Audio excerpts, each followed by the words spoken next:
In this video, we're going to go over the hours of the market and why it's very important to know when to trade and when not to trade. The markets are open on weekdays, but closed on weekends and holidays. Those holidays are New Year's Day, Martin Luther King Jr. Day, President's Day, Good Friday, Memorial Day, Independence Day, Labor Day, Thanksgiving Day, and Christmas Day.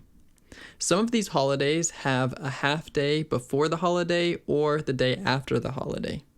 If you have any questions about those, a quick Google search will get you covered. Certain times of the day, week, and year will have less volume, and other times will have more volume. Volume is how many people are buying and selling the stocks. The more volume, the more liquid it is, meaning you can get in and out of a trade much easier. Those spreads won't be so big. More volume can bring more volatility as well, which is more movement in the markets. So volume is an important factor. Just think about it. If there aren't many people selling stocks, then who are you going to buy from? Will you get a good price if there isn't very many people selling? Or vice versa. If there aren't very many buyers, who would you sell your shares to? So when is there volume in the market? I'll go over some specific times of the day, the week, and year you should know. Let's start off with the day. All the times that I mention here will be in the Eastern Standard Time Zone to match New York City. The pre-market starts at 4 a.m. to 9:30 a.m. This is a risky time to trade because there is usually little to no volume at all. So the spreads can hurt you with some bad slippage. Some traders will place orders in pre-market, but will almost always use a limit order because of the large spreads. Then, markets open at 9:30 a.m. The first 5 to 10 minutes often has the most volume of the entire day. In fact, a lot of stocks can make moves in those first 5 to 10 minutes that would normally take an entire day to make. That large volume will likely stay for the first hour or so. This is why a lot of day traders' strategies can be executed during the first hour of the day, and then they can be done. Conversely, it is also the same reason that some traders just sit on their hands for the first 30 minutes or hour of the day. It's just too much movement and too much volatility for their strategy. After the first hour or two, stocks typically will choose a direction and start trending, but of course not always. Frequently, you will find that the markets will lose volume around lunchtime in New York. So this is around 12 to 2 p.m.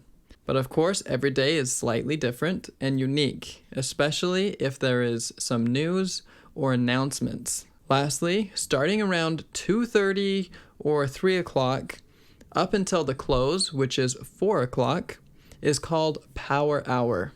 More volume typically comes into the market. A lot of traders are exiting trades so they don't have to hold overnight, and others are entering trades to hold overnight. At 4 p.m., the markets close, but from 4 to 8, there is after hours. Just like pre-market, you have to be careful and watch the volume, as it is typically very light.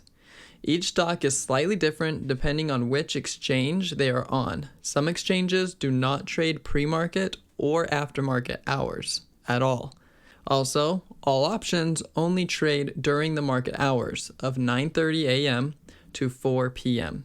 There are a select few that can trade for 15 minutes past 4 o'clock, like SPY or the SPY, which we'll discuss later.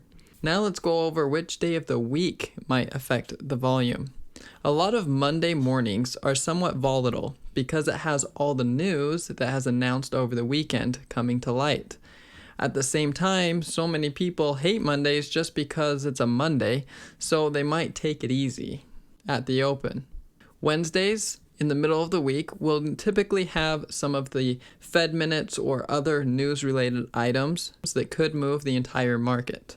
And then on Fridays, at the close, they can have what traders call a Friday fade, which is when the markets fade or fall down into the close. This might be even stronger if we were going into a 3-day weekend. However, the markets can do whatever they want, so do your own journaling and track what happens on certain days of the week. It's even possible that maybe you don't trade as well on Mondays as you do on Fridays for some reason. Lastly, the time of the year can also affect the volume in the markets. It depends on what is going on in the world and what people are doing. Typically, during the summer, there's a little less volume because people are going on vacation and not trading as much. Some people even like the saying, sell in May and go away, meaning take the summer off. Every year is unique and every situation is unique though. For example, COVID-19 has sure thrown a curveball and has brought a lot of volume and volatility to the markets.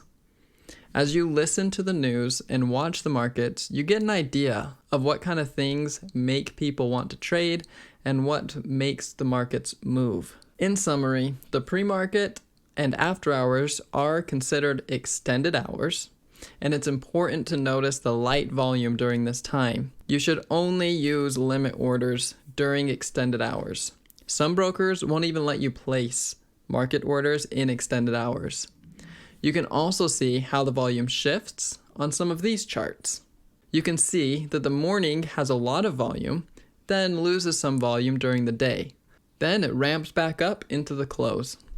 Volume is important as it will help with liquidity and volatility. It is important to think about the time of day you want to be trading. Maybe the morning and the close is a little too volatile for you, or maybe the morning and the close is just right for you. In the end, it's important to keep track of your trades and find out what time of day, what day of the week, and even the year your strategy works best.